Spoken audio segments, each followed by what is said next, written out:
Hello, and thank you for joining us for a conversation on resilient parenting and family care. My name is Joe Primo, and I'm the CEO of Good Grief. This conversation is going to build off of the self care tools we discussed in part one of this series. Today, we're going to offer you tools on practicing family care by strengthening the bonds in your family. The information we're going to share is adapted from Arizona State University's Resilient Parenting for Bereaved Families program, who we have been a proud partner with for the past 3 years in order to provide this program to our families.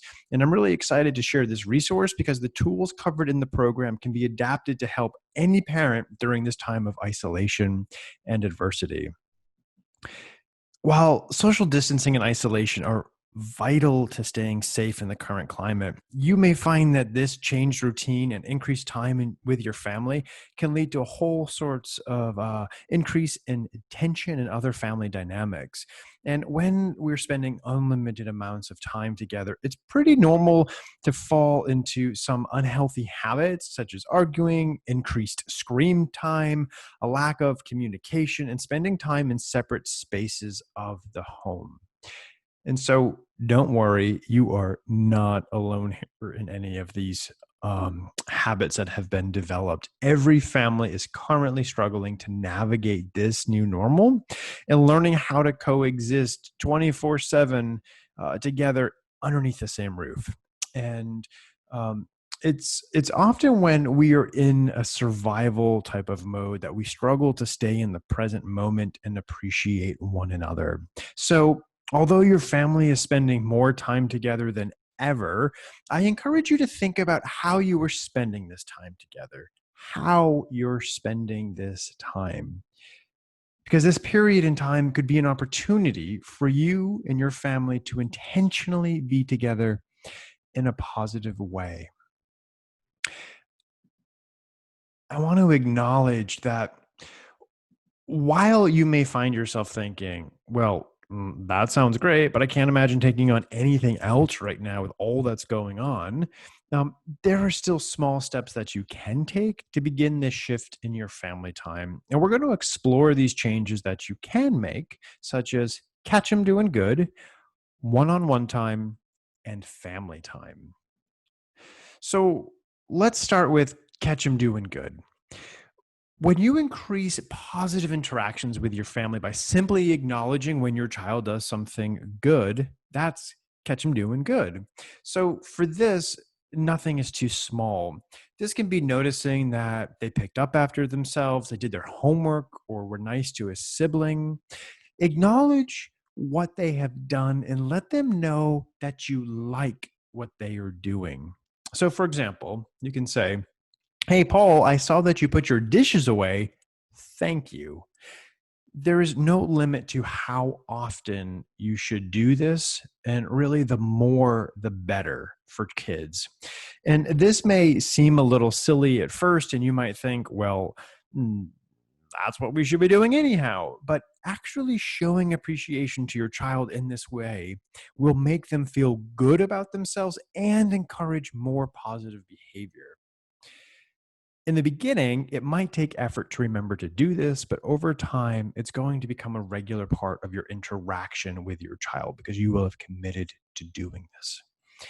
So, when you're spending a lot of time with your child, it's normal for them to get on your nerves. Let's just be honest. They can get on your nerves when you're spending that much time together. However, remembering to make sure that your child knows that you like them is extremely important in building positive relationships. One on one time is the creation of structured time one on one with each of your children, if you have more than one. So this can simply be setting aside 10 or 15 minutes just for you and that one child on a regular basis. During this time, try doing their favorite activity and give them your undivided attention. And maybe this is playing their favorite video game, coloring, playing cards, or watching weird YouTube videos together. Doesn't matter as long as they enjoy it. And if you're thinking that this may also be hard to fit into your schedule, remember that these 10 minutes can happen at any time during your day. So, some parents find it helpful to set this time aside right before bed with each of the children. And this individual time together can go a long way in building a relationship with your child and increasing their self esteem. Similarly, setting aside special time for your whole family to spend time together regularly is another way to increase positive interactions within your family. So, when planning this family time together, acknowledge that it's different than all of the other mornings, afternoons, or evenings you're currently spending together, right? So, breaking free of perhaps what might be feeling monotonous. Let your children choose something fun to do that that you're all going to enjoy doing. And while technology is currently an important part of all of our lives as we're trying to interact with each other remotely, use this time to shut off. Shut down the technology and step away from it and just choose to be with each other. And without being able to go to many places right now, obviously, your family is going to have to get creative in choosing some of the activities that you can do. And some things could include simple stuff like go for a hike, write a play. Could you imagine just doing something wild and creative like that? Do a puzzle, set up a relay race, build a fort. The options really are limitless if you're willing to just lean into the moment and see where your imagination can go. And again, you might be thinking to yourself, "Oh, I don't have time for this." And you might be thinking to yourself, "I am already spending so much time with my kids and they're spending so much time with me and we are just so busy and this just feels like one more thing to add to the to-do list." But I'd really like to challenge you to make these family care activities a priority. Ultimately, it's important to remember that these activities are different than just watching a movie at night or having a meal together. What makes this time together distinct is that you are going out of your way to choose, selecting in to spend time together, to spend meaningful time together. And as with anything new, these activities may feel strange at first and your children may question them. But let your family know how important this is to you. Many parents have shared with us that showing their children that they were excited to spend time with them led their children to be excited as well.